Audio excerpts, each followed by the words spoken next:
Hello everyone! Ako po si Agnes Kerubin, 61 years old. Gusto ko lang pong i-share yung journey ko dito sa Tree of Life Wellness Center. Ako po kasi ay mahigit 2 dekada ng problematic sa aking constipation. Talagang napakahirap yung constipated na nangyayari sa akin kasi umabot ako ng 3 days na hindi ako nakakapag-move. Talagang grabe ang nararamdaman ko para akong makukulaps sa sakit ng tiyan. Napakahirap talaga.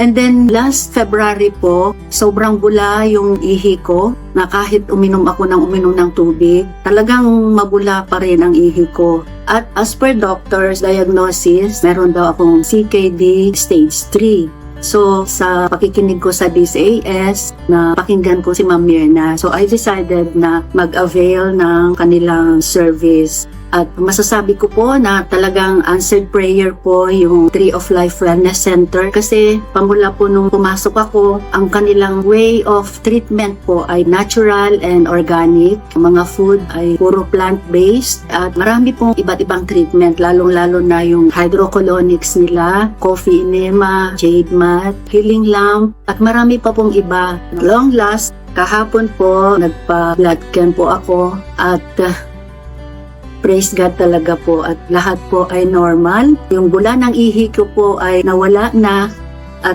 talagang answered prayer po talaga. Gusto kong magpasalamat unang-una kay Lord. Ginamit niya po yung Tree of Life Wellness Center na instrumento niya sa aking paggaling. At papasalamat po ako pamula kay Ma'am Mirna, lahat ng very accommodating staff, super mabait sila. Maraming salamat at to God be the glory.